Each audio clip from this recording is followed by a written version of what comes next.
حضرت مفتی تقی عثمانی صاحب نے بڑی عجیب بات کی، فرماتے ہیں ایک آدمی میرے پاس آیا، بڑی پرانی بات ہے کہ ایک آدمی میرے پاس ہے کہ حضرت میرے بیٹے کا سیٹ اپ بڑا بہترین ہو گیا ہے، کاروبار بڑا بہترین ہو گیا اور اتنی آمدن ہے اور اتنی اس کی پرافٹ ہے، بہترین میرے بیٹے کا کاروبار، ہر چیز ٹھیک ہے، بس تھوڑا سا بے دین ہو گیا ہے، تھوڑا سا۔ حضرت نے پوچھا ہوا کیا ہے؟ بس وہ کہتا ہے میں اللہ کو نہیں مانتا۔ سمجھ آ رہی ہے؟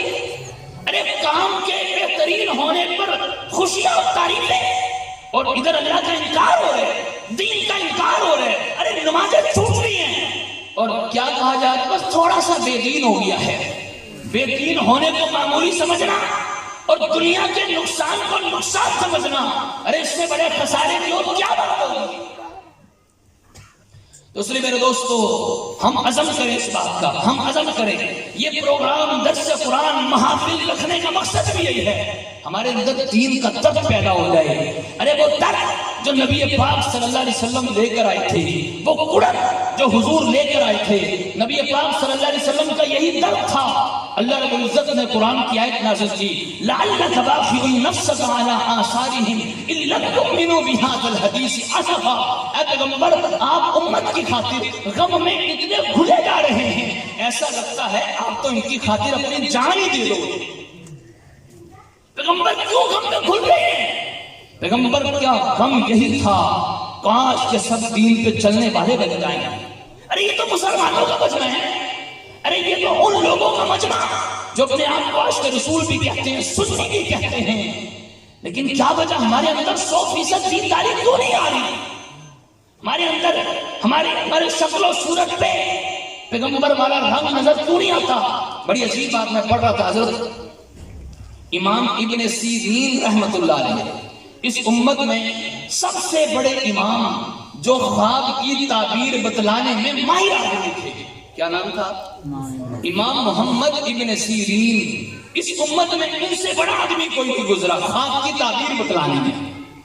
بڑے بڑے امام اپنا خواب ان کے سامنے رکھتے تھے، ہمارے خواب کی تعبیر بتلاؤ۔ امام اعظم اپنے خواب کی تعبیر ان سے پوچھتے تھے۔ وقت کے بڑے بڑے امام خواب کی تعبیر پوچھنے کے لیے امام محمد ابن سیرین کے پاس جاتے تھے۔ امام محمد ابن سیرین کے پاس ایک آدمی آیا، حضرت میں نے خواب دیکھا ہے، میں خواب میں اذان دے رہا ہوں۔ حضرت نے فرمایا کہ تجھے عزت ملے گی، تجھے عزت ملے گی۔ چند دن کے بعد باقی ایسا ہوگا اس کو عزت ملی۔ دوسرا آدمی آیا، حضرت میں نے خواب دیکھا ہے، میں خواب میں اذان دے رہا ہوں۔ حضرت نے فرمایا تجھے ذلت ملے گی۔ اور باقی چند دن کے بعد کسی الزام میں پکڑا گیا، چوری کے الزام میں پکڑا گیا، اس کا ہاتھ کٹ گیا، ذلت مل گئی اس کو۔ لوگوں نے پوچھا کہ حضرت ایک آدمی نے خواب دیکھا اذان دے رہا ہوں اس کو عزت ملتی ہے، دوسرے نے دیکھا اذان دے رہا ہوں اس کو ذلت ملتی ہے، وجہ کیا ہے؟ اب سننا جو وجہ میں بتلانا چاہتا ہوں۔ امام محمد ابن سیرین نے کہا پہلا آدمی جو اذان جس نے خواب میں دیکھی ہے، میں نے اس کی شکل و صورت کو دیکھا، میں نے اس کی حیت کو دیکھا، اس کے انداز کو دیکھا کہ اس کے اندر نیکی کے آثار تھے، اس کے اندر نیکی کے آثار تھے، تو میں تبھی سمجھ گیا اس کو ذلت ملے گی۔ جو پہلا آدمی جس کو عزت ملی، اس کے اندر نیکی کے آثار تھے، میں سمجھ گیا اس کو عزت ملے گی۔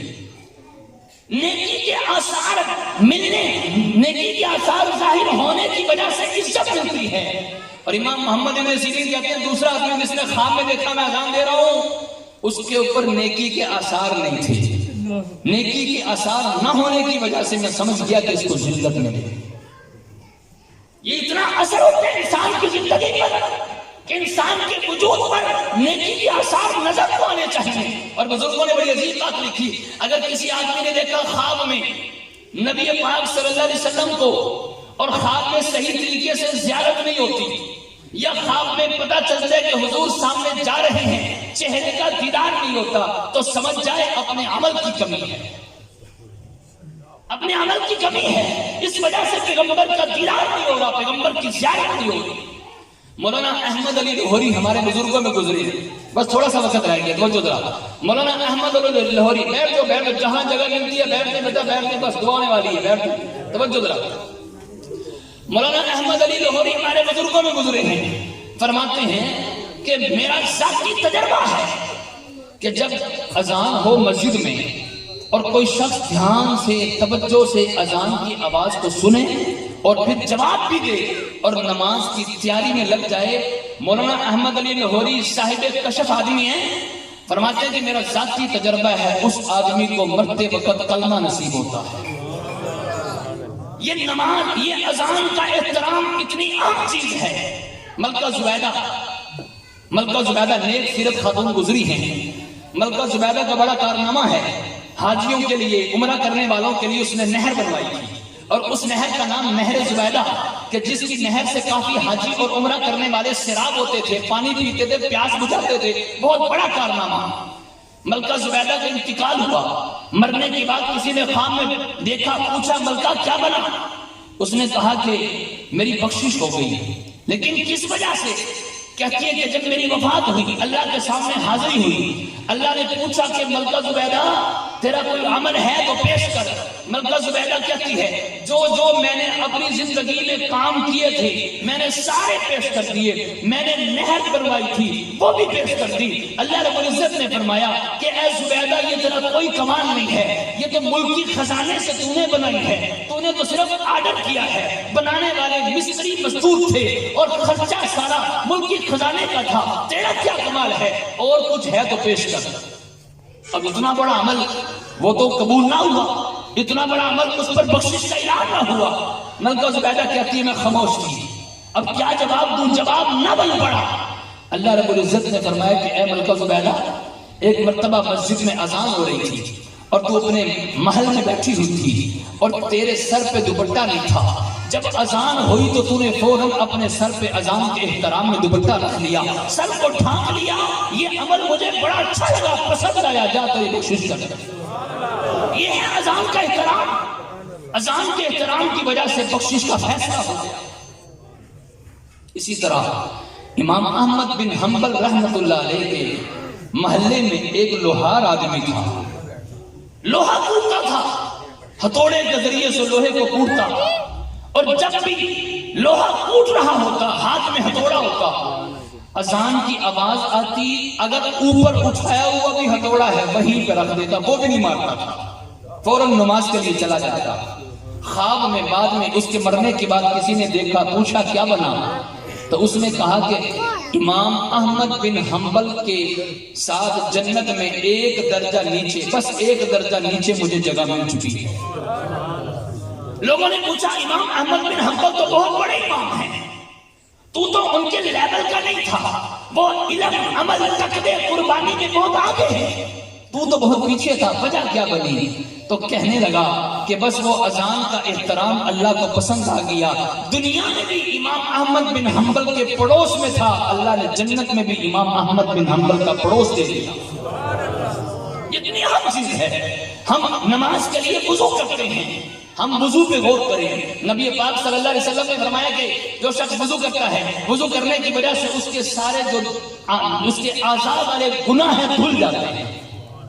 یہ آج ہمیں بتلایا جا رہا ہے 20-20 منٹ 20-20 سیکنڈ تک ہاتھوں کو دھوئیں تاکہ ساری جراثیم، یہ جتنے بیکٹیریا ہیں سب ختم ہو جائیں. نبی پاک صلی اللہ علیہ وسلم کی سنت، پیغمبر کا طریقہ کہ دن میں 5 مرتبہ وضو کرو. ارے تمہارے پاس کورونا کیا کسی بھی قسم کی بیماری آ سکتی ہی نہیں. بیماریوں کی آنے کی وجہ کیا ہے؟ آج ہر شخص کیا رونا نہیں رو رہا؟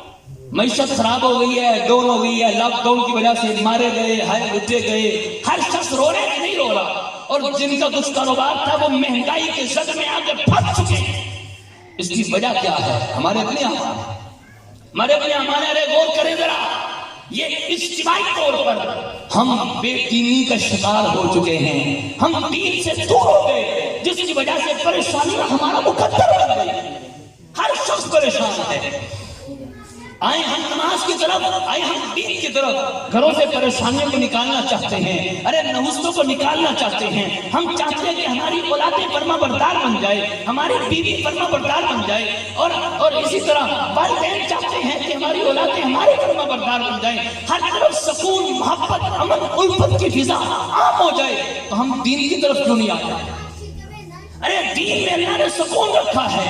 وہ پیسوں میں سکون نہیں، وہ عہدوں میں سکون نہیں، ارے ان سے محلات اور بنگلات میں سکون نہیں ہے۔ اللہ کی قسم جو دین میں اللہ نے سکون رکھا ہے، ہم نے اپنی زندگیوں میں سکون دیکھا، توجہ ذرا، اور مکمل دین پر نہیں، صرف یوں کہہ لیں ابھی تو لیبل لگا ہے، صرف ایک دین کی چھاپ سی لگی ہوئی ہے، دین کا ٹھپا سا لگا ہوا ہے، یا یوں کہہ لیں کہ بس ایک ظاہری سی شکل بنا رکھی ہے۔ اللہ نے اتنا دیا، اتنا سکون دیا، اور اگر ہم مکمل دین پر چلنے والے بن جائیں، ابھی تو صرف علماء اور نیک لوگوں کی جوتیوں میں بیٹھتے ہیں، اور اگر مکمل دین پر چلنے والے بن جائیں، خدا کی قسم یہی وہ لوگ ہیں کہ جن کے لیے فرشتوں کے سلام آتے ہیں، ارے یہی وہ لوگ ہیں کہ جن کے پاؤں کے نیچے فرشتے اپنے پر بچھاتے ہیں۔ ہم ذرا وضو پہ غور کریں، ہم ذرا وضو پہ غور کریں کہ یہ وضو کیسی عبادت ہے، یہ کتنے بیماریوں کو ختم کر